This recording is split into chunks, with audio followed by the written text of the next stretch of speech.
administered.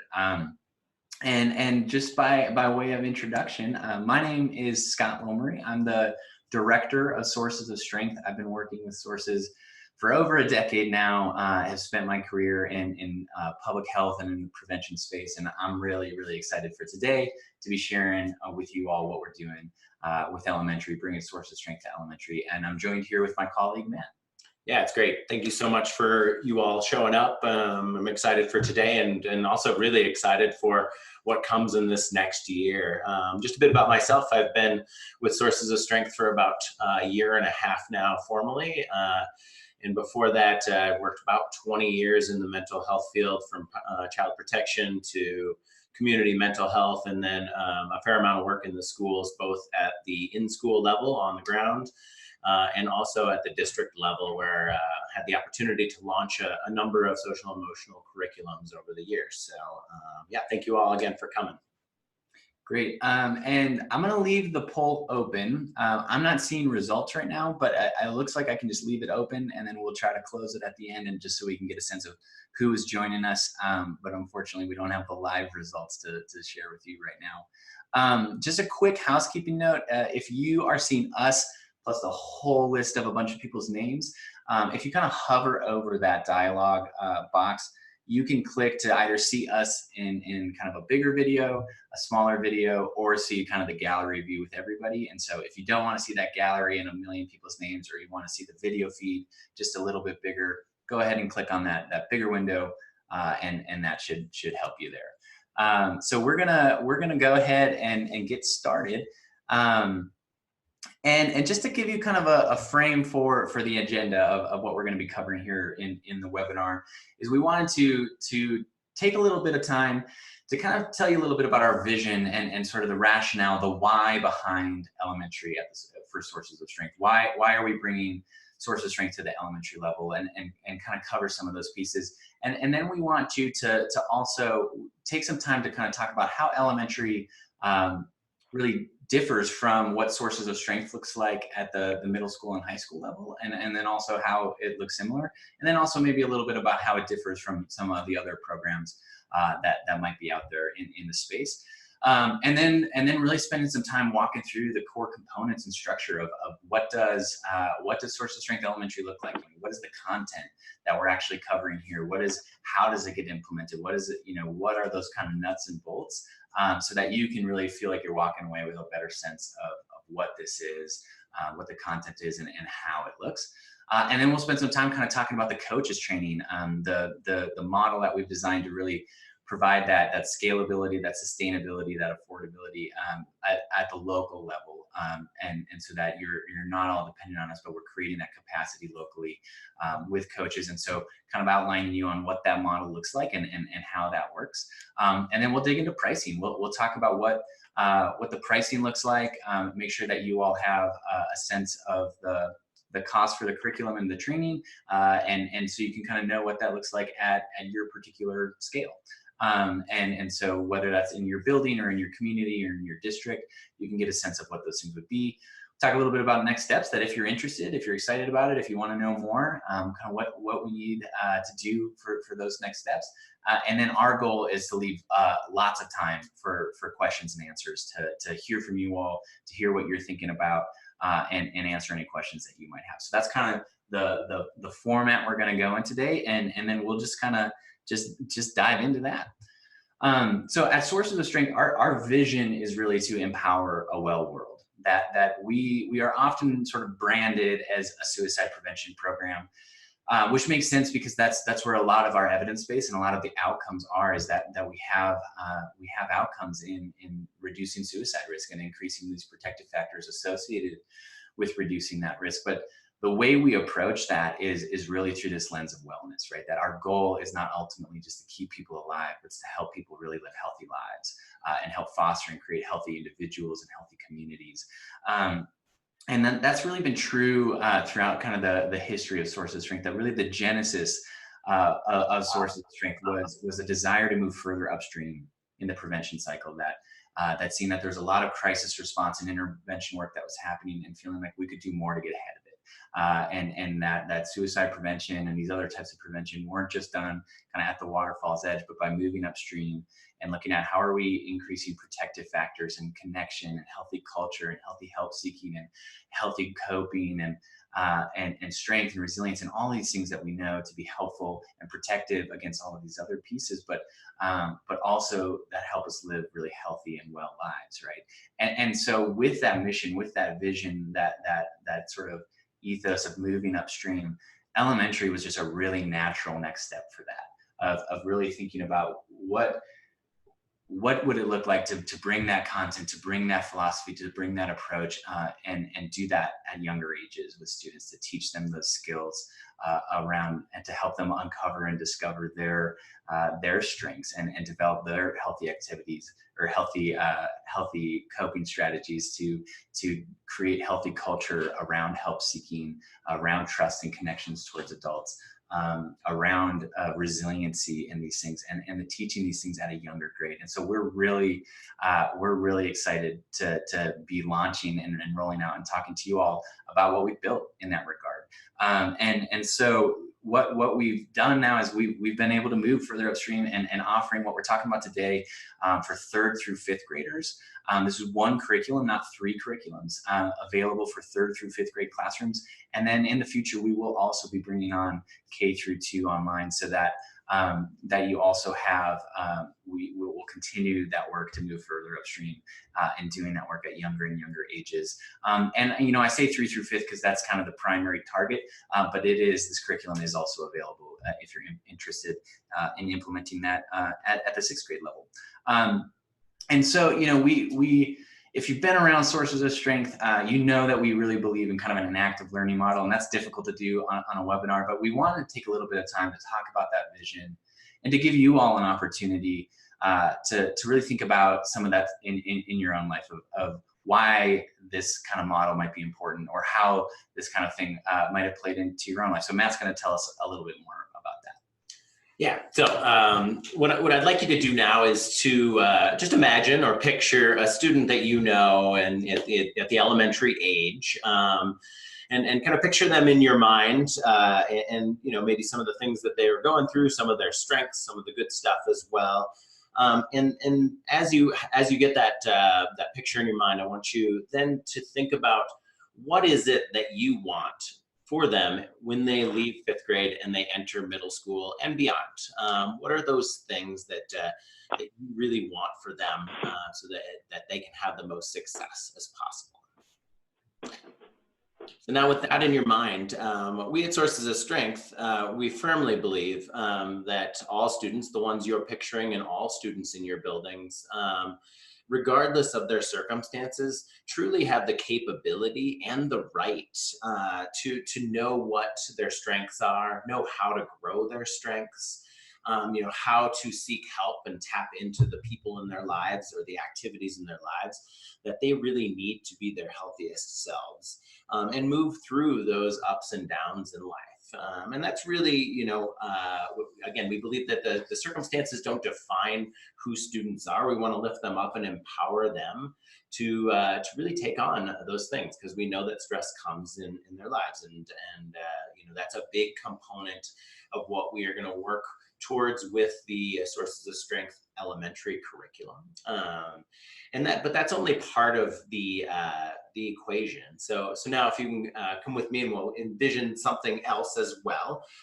The other part of the equation is really the adults that are in the school. You all who show up for students, those teachers that you know and other adults in the buildings that show up for people, are an incredibly important component of what we're doing here with Sources of Strength, but every day in the schools that you support and work in yourselves.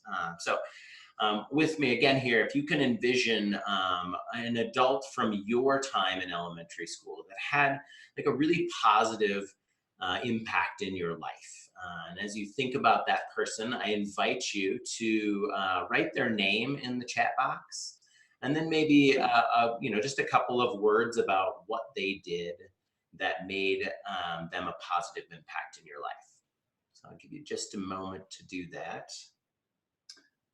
So if you hover, you should be able to find the chat box, hover around and the little dialogue should show up and you can click the chat. Yeah, and then type in who's that person and why, what was it about that person that made them kind of play that role in your life?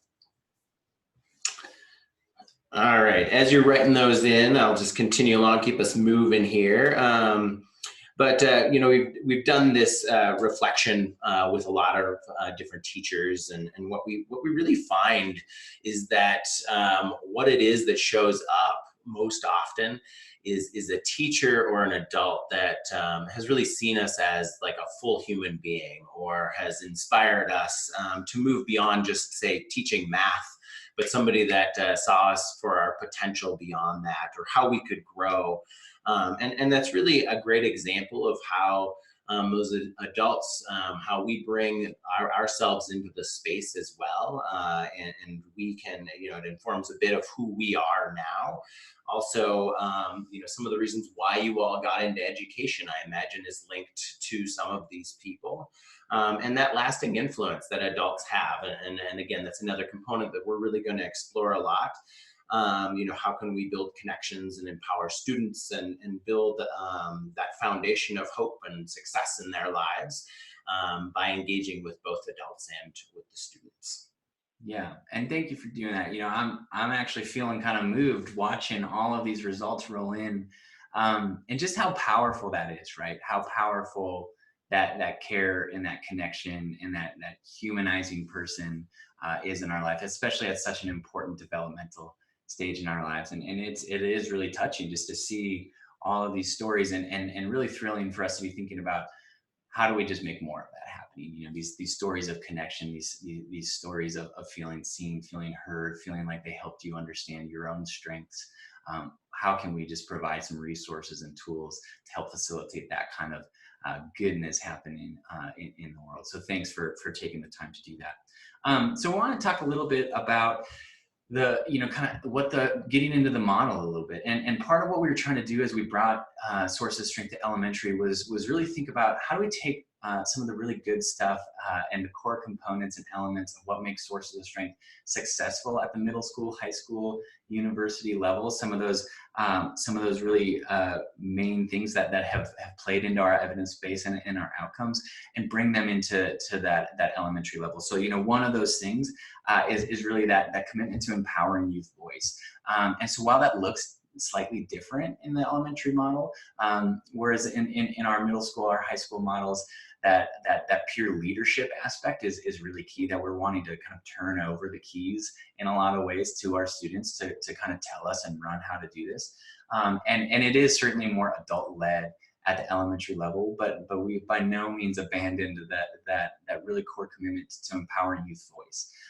That this is really designed to, throughout every lesson, be facilitating and drawing in their voice, their stories, their strengths, their reality, that we're facilitating a process with these students, and then taking a lot of what Sources of Strength has been able to do and really creating a counter narrative around hope and help and strength, and shifting away from just talking about risk factors and warning signs, or approaching things through sort of a sad shock trauma lens, but really being able to create that counter narrative and take that fundamental kind of radically strength-based upstream protective factor mental health approach, and bring it into the elementary level at a developmentally appropriate level, but also at an organizationally and structurally appropriate model. And so one of the big questions that we've been getting is, well, how does it look different than Sources of Strength in middle schools and high schools and universities?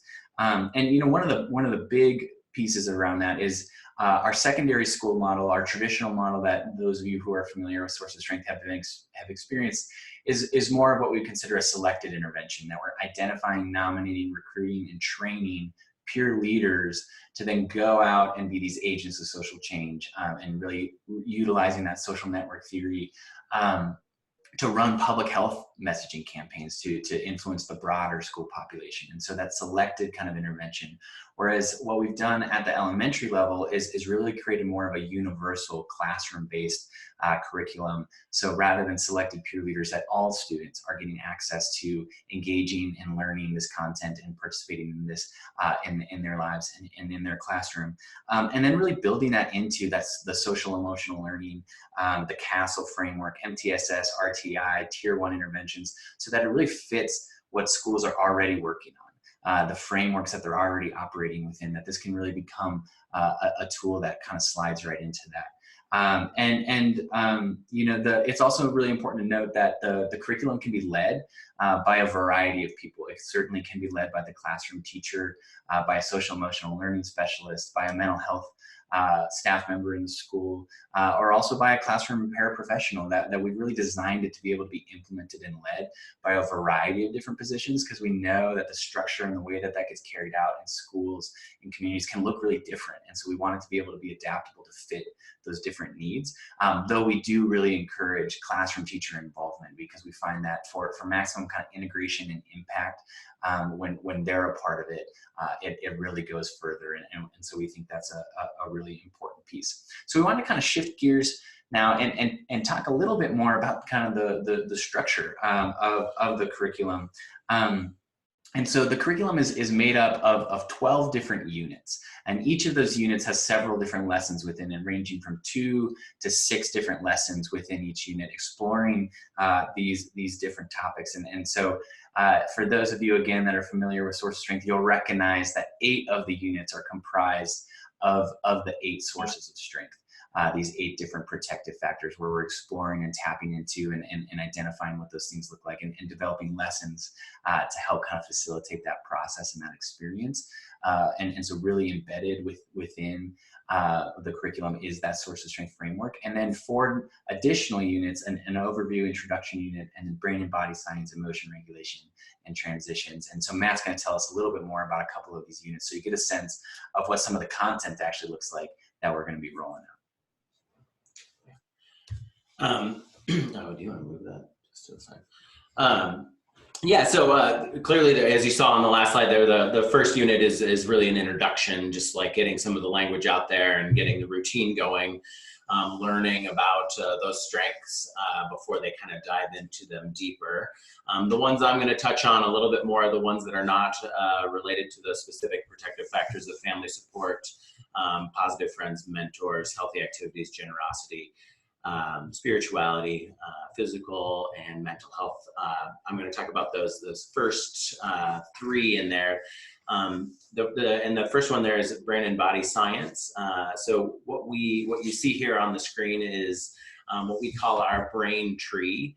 And we are using the brain tree as a metaphor to really discuss and discover and learn about how the brain develops and how the brain functions together, what are the different regions and that kind of thing. So just to give you the quick rundown, the brain tree, the roots are really to represent the brain stem, you know, a lot of safety and security things in there, really anchoring them down.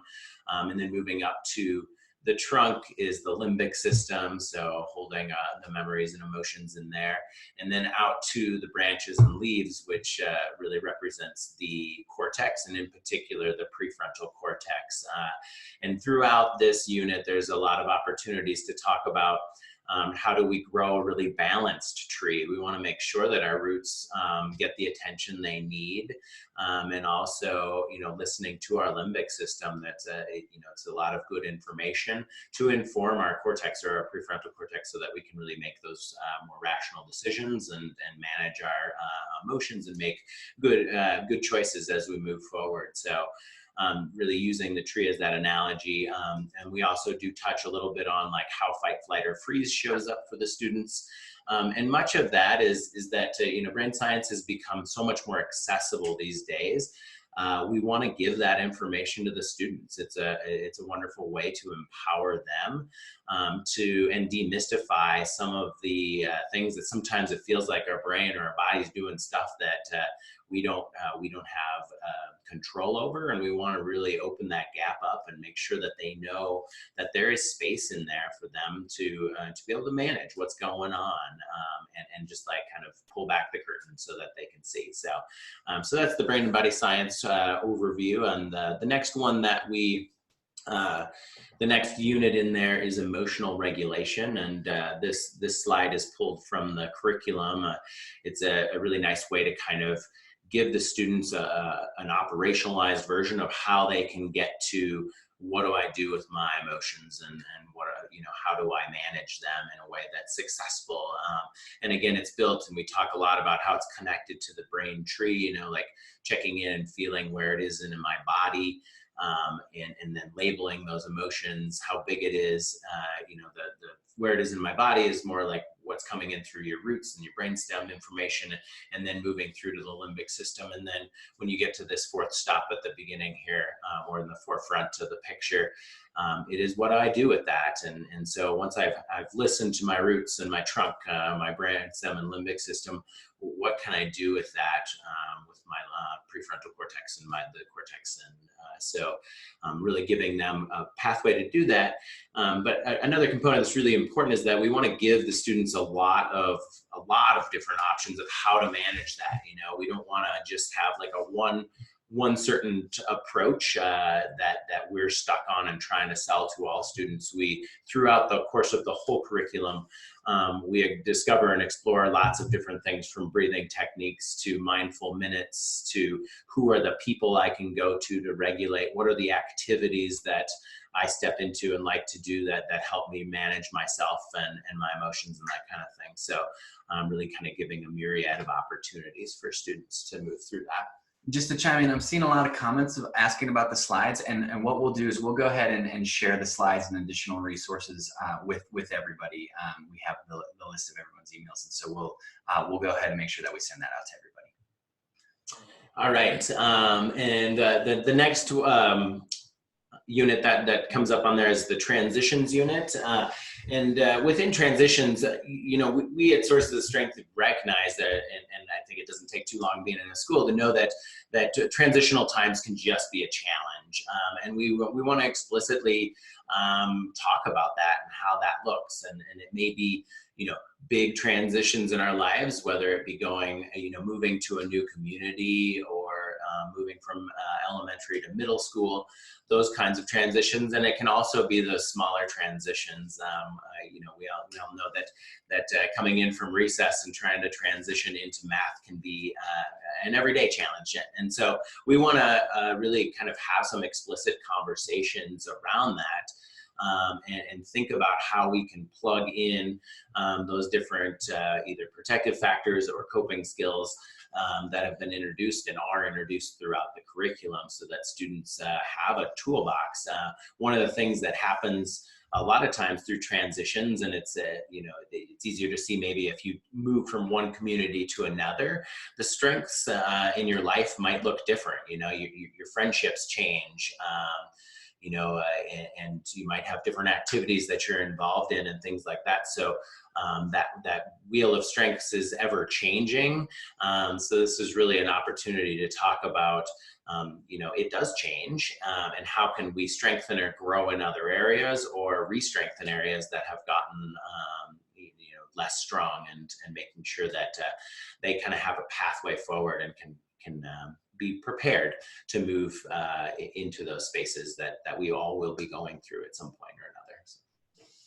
Yeah, and in talking about that transitions piece as well, from a prevention lens, that's something that we've really identified in our work in the field of suicide prevention. That transition points are points of vulnerability in our lives. When our strengths, when our wheel gets thrown into flux, we lose a job, we lose a marriage, we move to a new community, we get deployed, we come home from deployment. There's a million different ways that transitions can look like in adulthood, and certainly a lot of ways that they can look for youth. And there's big transitions and small transitions, but learning how to navigate those and learning how to sort of rebuild our wheel within that context is a really protective element, a really protective component. So we really try to create, laying some of that groundwork about being able to understand how do we navigate those transitions, how do we be aware of what's happening within our wheel, within our protective factors, with those transitions, and both kind of on the big and small scale as well. So one more component or that I wanted to touch upon that's kind of intertwined throughout all of the lessons, or all of the units, I should say, is an element of celebration.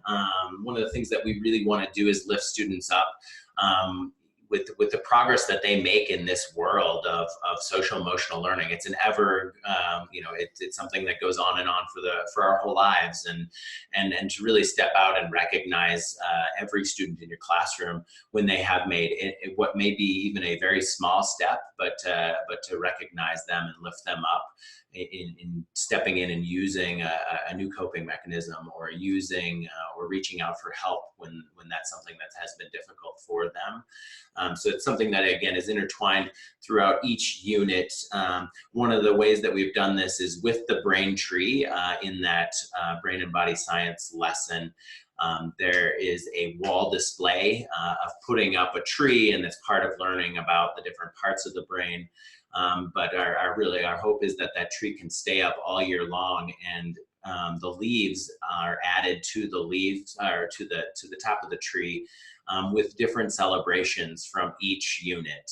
So recognizing somebody who's really stepped up and tried some new emotional regulation skills, or somebody who's really been a positive friend, out on the playground when something happened, or, recognizing when those fifth graders go down and are reading books with the first graders, that, celebrating them as mentors, things like that. So lots of opportunities to really celebrate and lift students up. There's a lot of kind of outcome celebrations in schools, whether it be you did good on the test, or you got good grades, or you had good attendance, or you had more disciplinary actions or less disciplinary actions. And those are really more outcomes. And we want to think about how can we celebrate progress and growth, really intertwining and explicitly helping students to see how they fit into that growth mindset, and how the community can embrace that as well. Yeah, absolutely. And as you kind of see with the wheel, as we said before, each of these strengths on the wheel is its own unit, where we're exploring these different concepts, and building and cultivating and talking about these strengths. And then throughout all of these different units, from brain science, motion regulation, transitions, and all of these different strengths, are kind of a core commitment and common threads around an active learning model, so that it's not just sit and get, but it's really an interactive facilitation style, and this, they're up playing games, they're doing art, they're answering questions, they're talking about what this looks like in their life. So a really active learning model, a core commitment to empowering student voice, again, to be enlisting their voice in this process, in our learning and in our growing, that they're participating throughout. It's not just the instructor talking at them the whole time. And then consistently throughout each of these lessons and units, opportunities for reflection and application, that it becomes tangible, that it's not just theory, it's not just here's the thing, but like, what does that look like for me? And how do I develop and cultivate that skill in my own life? What does this look like in my world, where they're contextualizing that for themselves? And then, like Matt was talking about, just a common throughout the whole curriculum theme of celebration. And that really is tied into our core commitment to a growth mindset. That's not just a buzzword for us organizationally. It's embedded into what we're doing organizationally and what we're doing programmatically. That growth mindset is really, really crucial. And a part of that too is it's really baked into this idea of resilience, right? Which is such a huge component of prevention. Of when we get knocked down, when we go through difficulty, when we go through the inevitable ups and downs and twists and turns of life, how do we get through it? And how do we grow through it? And so that ability to kind of learn through failure and grow through failure and difficulty is such a crucial skill. And one that we see so much in our other work in the suicide prevention space is the need to be able to navigate failure, to navigate difficulty. And so that's a part of what we're trying to do as well in this is teach those skills and to expect failure, to expect difficulty, and be able to meet that with strength and meet that with these things that we know will be helpful through that. And so that celebration is also part of it, of helping us not have this fixed mindset or this deficit-based mindset, but seeing that, oh, like that was really hard, or, oh, I did mess up, I bombed that test, I said something I shouldn't have said, I did something I shouldn't have done, but I can grow and things can change, right? And that there's hope embedded within that kind of mindset and philosophy. And so that's also just kind of tied in to what we're doing. And so we also, we heard from our partners pretty clearly that a lot of what exists, it has some really good social emotional learning content, but is maybe kind of lacking in its mental health language or being kind of explicit about prevention. And so we built that in as well to talk specifically about issues of suicide and to do that at a developmentally appropriate level and to do that in a way. So for our 5th grade and kind of those higher grade levels, having lessons where we talk about the issue of suicide at a developmentally appropriate level and at a way that doesn't make the teacher feel like they're turning into a counselor and that their job is now to field all of these things, but to do that through a lens of protective factors and a lens of connection and a lens of care and a lens of help seeking and for students to be able to know what that looks like for myself, but how also what that might look like for a friend if I see that a friend is struggling. And we've just seen through our conversations and through the statistics that there's just more and more suicide risk assessments happening at 5th grade, 4th grade, 3rd grade, and that we need to have these conversations sooner.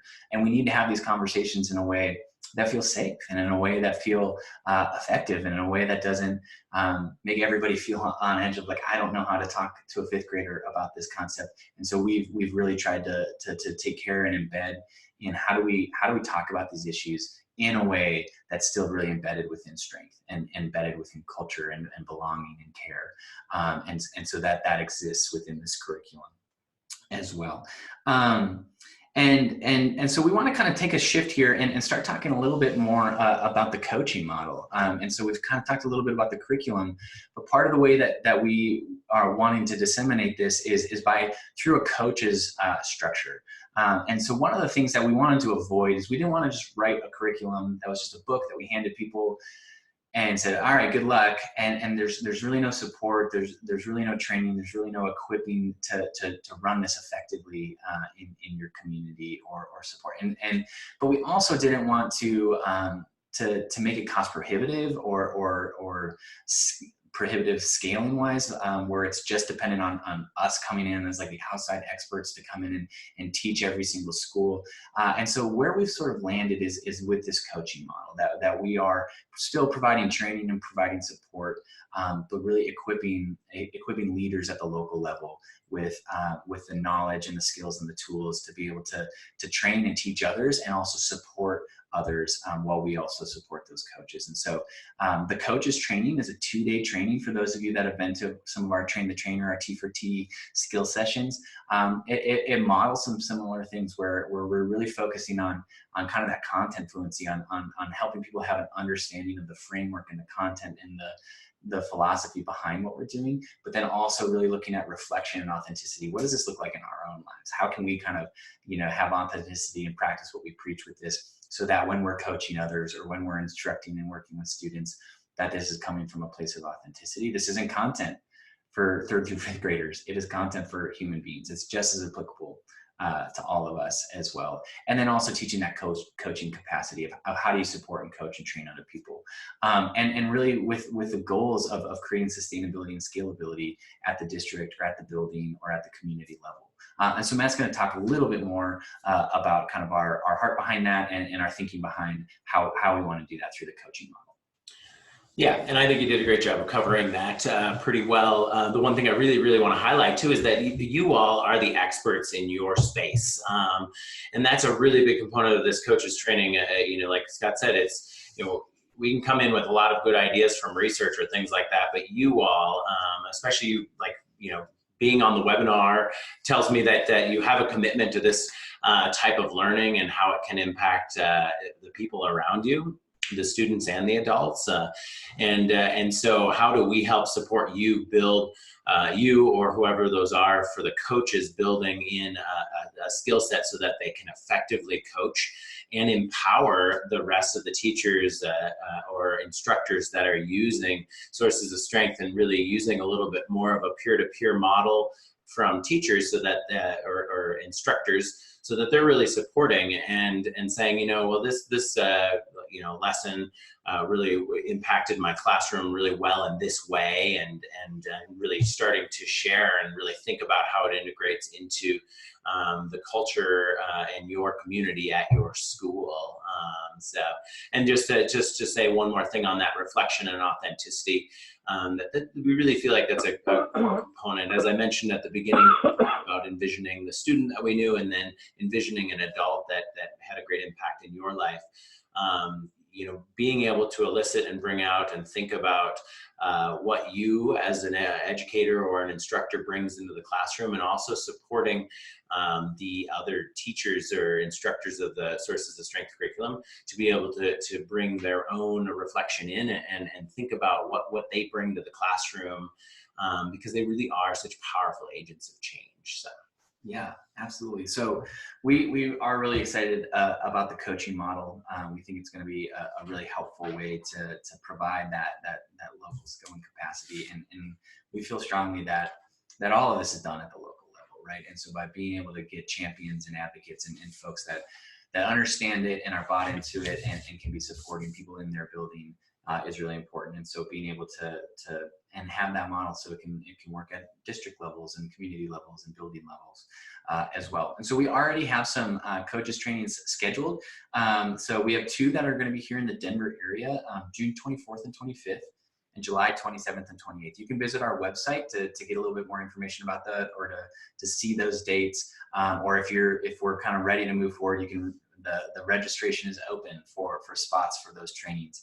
And then we also have the ability to come in and do some locally hosted skill sessions as well, and coaches trainings. And so that'll kind of shift us into talking a little bit more about the pricing structure. And so there's 2 different pricing components to the elementary curriculum. The coaching, the kind of the training cost for the coaching model, and then the curriculum itself. And so I would encourage you not to get overwhelmed by this slide. The reason we pulled it in, we pulled it straight from the website. So you can go to sourcesofstrength.org/elementary and find this webpage and kind of look through this.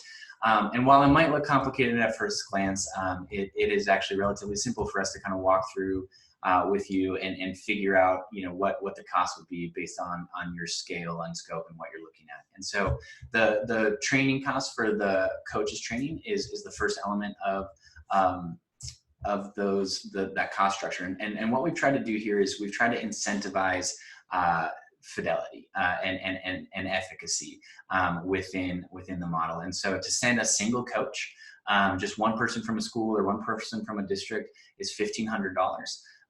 For that includes a registration for that 2-day training, the materials they'll get, and that ongoing kind of support for within that coaching framework. And then if you send multiple people from a school, that cost goes down to $1,000. So there's an incentive to have multiple people from the building level, the school level. And so the kind of the way that looks is if you're a single school and you send 2 people, you get that discount.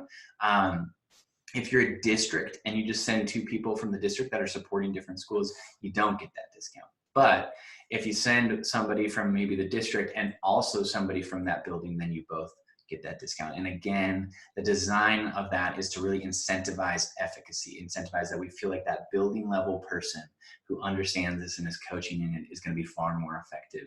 And so there's those discounts built in for if you have multiple people supporting folks within a building, or somebody from a building and somebody from the district, because we think that collaboration too, that you're not just out on your own, and that also really helps with sustainability, that if somebody takes another position, that everybody else isn't left high and dry without somebody else who knows what they're doing and how to coach and support the model. And so you can see, then we also provide a local coaches training. So if you're like, we want to implement this district wide, we want to kind of blast this out to a lot of different people, we can come in and run that 2-day training for $25,000 in your community with a whole host of people from your schools or from your districts as well. So that's an option. And then we also provide school level professional development. If you want us to come into your school and run a PD day, 2, 4, or 5 hours with your staff and teaching them in the model, we can also come and do that for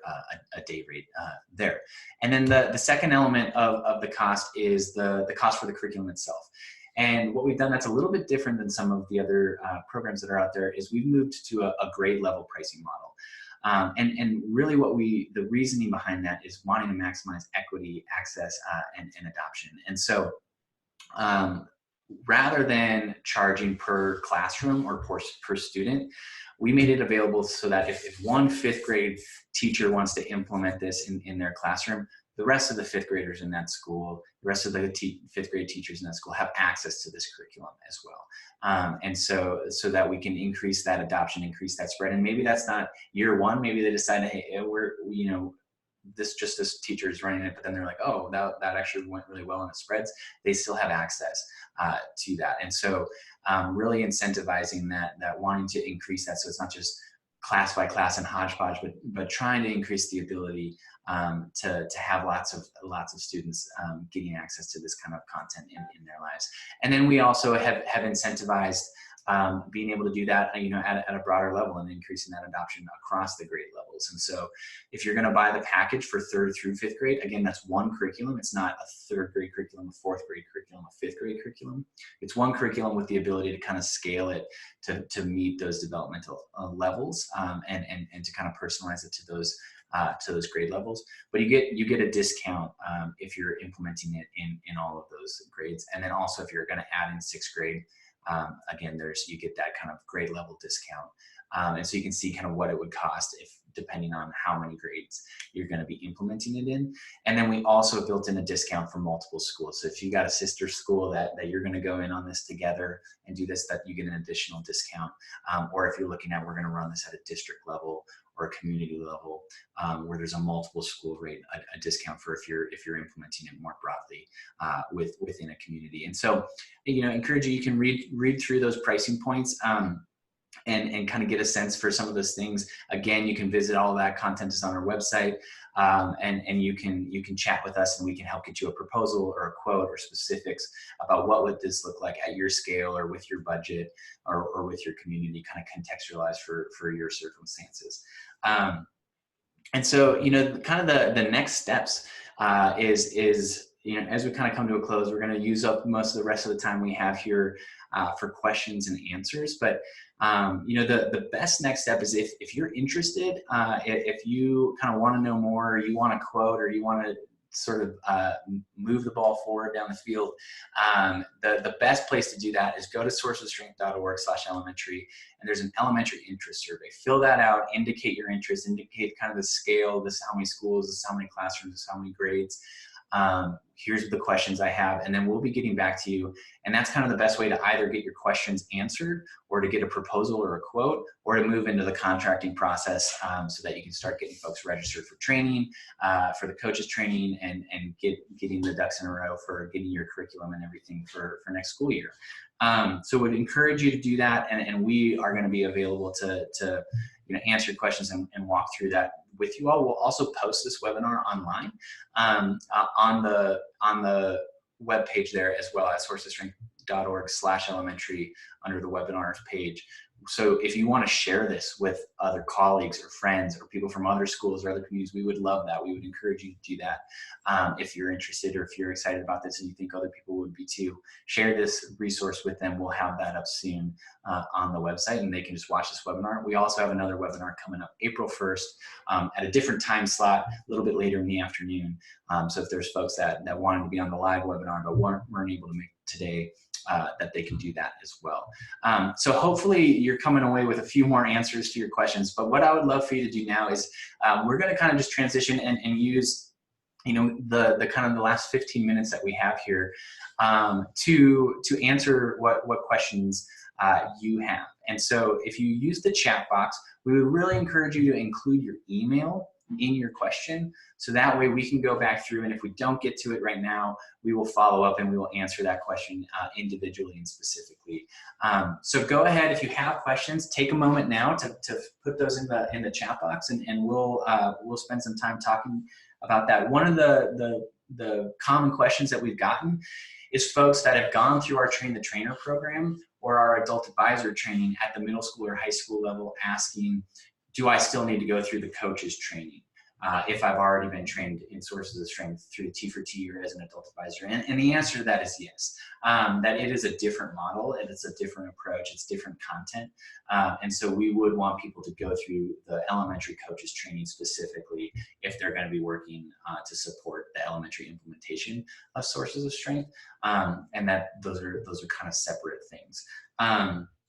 Another question that we have gotten is what does it kind of look like the transition from elementary school into middle school that has sources of strength or into high school that has sources of strength, and kind of how does that flow? And really our perspective on this is that we really think it's just kind of leveling up some of those students that might come in and serve as peer leaders, that they're going to have that much more exposure and familiarity with the content, that much more authenticity with what this looks like in their lives, where they can just bring that to what you're doing and that skill and that understanding and really kind of level them up. We're really excited to see how middle schools that are bringing in elementary students that have participated in this curriculum, how that's changing their team and kind of the quality and the level and the authenticity and the degree of the kinds of campaigns that they're going to be doing because those students have some of that content. And then we can also certainly provide coaching around that.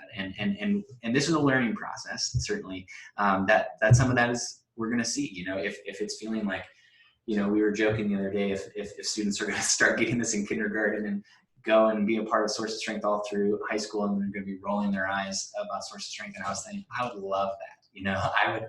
I would love students rolling their eyes about sources of strength if it meant that they actually understood it, if they meant that they just heard this language so much in their life, that they participated in these conversations so much in their life, that help seeking is just baked in to what they do, that coping strategies and strengths is just kind of baked into the way they think about the world, and they just kind of roll their eyes because they're like, I've heard this a million times.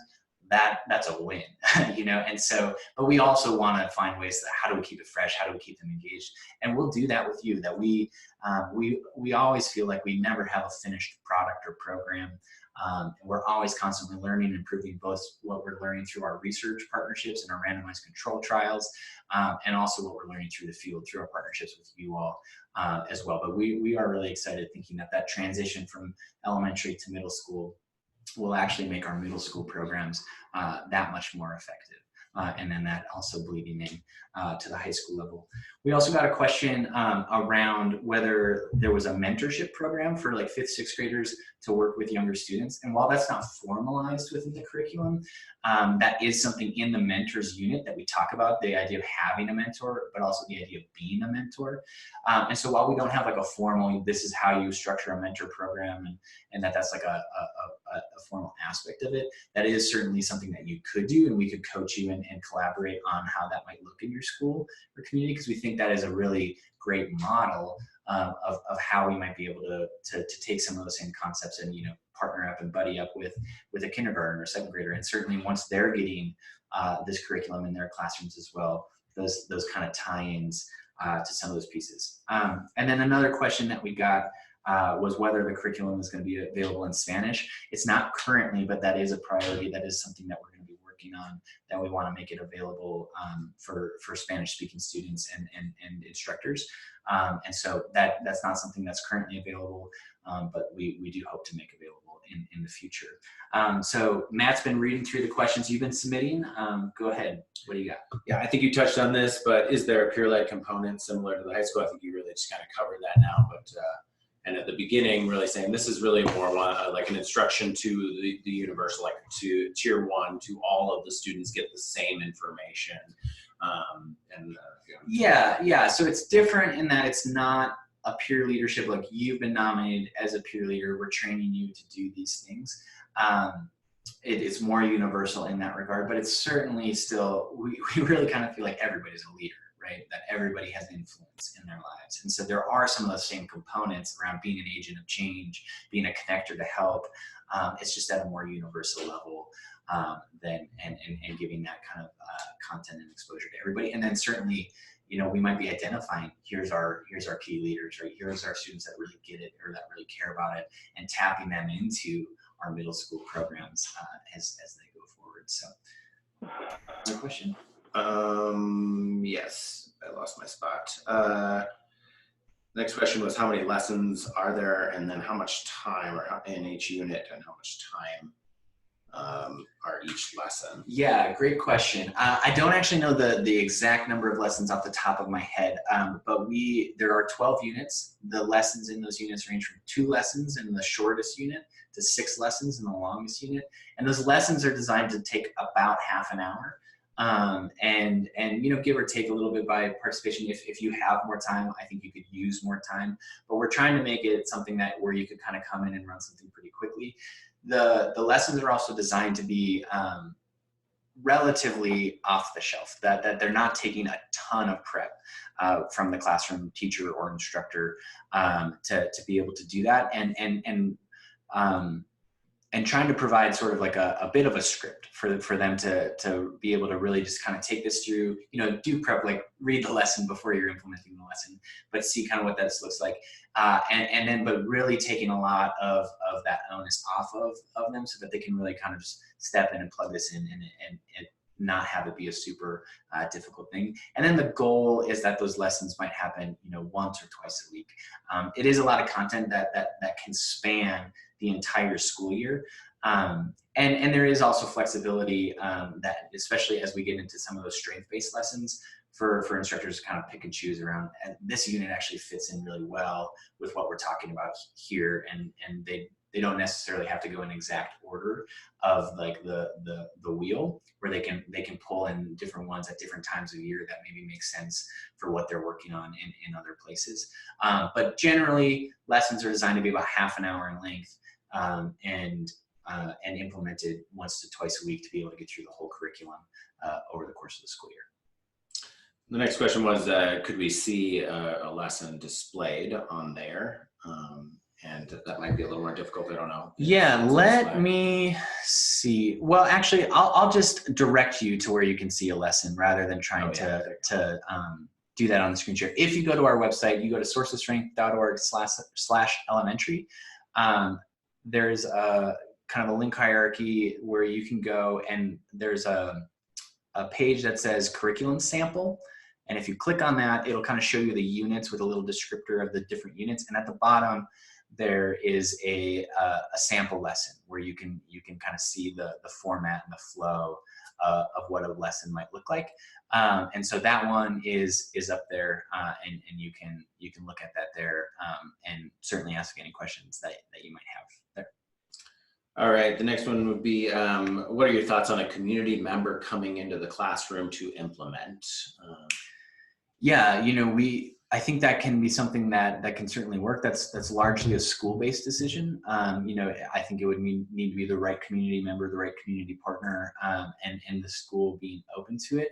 But we do have lots of folks that are using that kind of model. It's maybe a mental health organization, or a organization where their mission is to kind of serve the schools, where they can be those instructors or those coaches. The issue that we would want to kind of work with you on is thinking through, how do we also still entwine that school buy-in and that classroom teacher and buy-in as well. So it's not just an outside person coming talking about these things and then we're never talking about them other than in those 30 minutes. And then also just the logistics of how many classrooms, how many places could you actually do that. So the short answer is yes. The long answer is we would want to kind of work with you on a plan specific to your area to make sure that was going to be the most effective kind of rollout. Yeah, and as Scott said before too, we would really encourage that classroom teacher or those adults that are primarily in that room to be participating as much as possible, and not just like using that as a plan time to leave, because we know that social emotional learning happens every second of every day, and if it's limited to 30 minutes, it can feel like these topics are things that we want to put aside and only talk about during special times, and that's definitely something we don't want. We want students to know that they can ask for help around these topics, or reach out so that they can be using it in their everyday, because 30 minutes once a week or whatever is not gonna change their lives forever. It's their ability to practice it on an ongoing basis, which can be powerful with those. And I did see a question come in that I meant to say, and it's a really great question. Are the curriculum costs a one-time cost?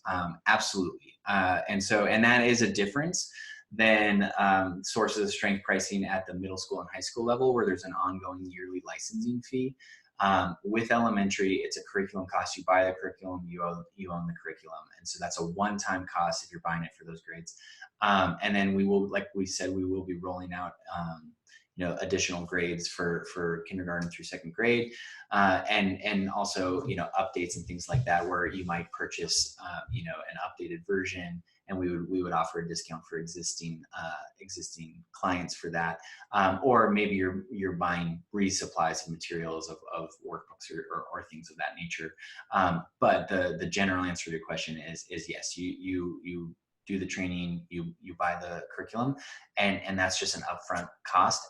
And so your sustaining costs are really nothing.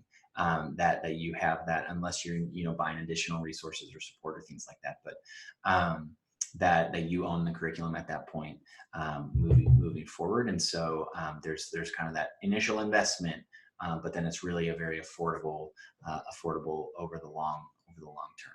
Great question. So I want to be mindful of everybody's time. It looks like we have like 2 minutes or a minute left. So we'll take one more question. It says, will there be coaches trainings anywhere other than Denver? Yeah, so currently the only 2 that we have scheduled are in Denver. We can do locally hosted trainings if we're looking at a larger scale, and part of it too is we just launched, and we're trying to get a sense of is it going to be a trickle or a flood of interest, and so some of that too, we do have potentially the ability to open up additional coaches trainings if we're filling up the ones that we have in Denver, or if it's looking like there's a lot of interest from a particular area, and then there's the local coaches trainings opportunities. So currently none scheduled in other places. We do have a local one happening in Idaho, but it's not open to kind of the general population.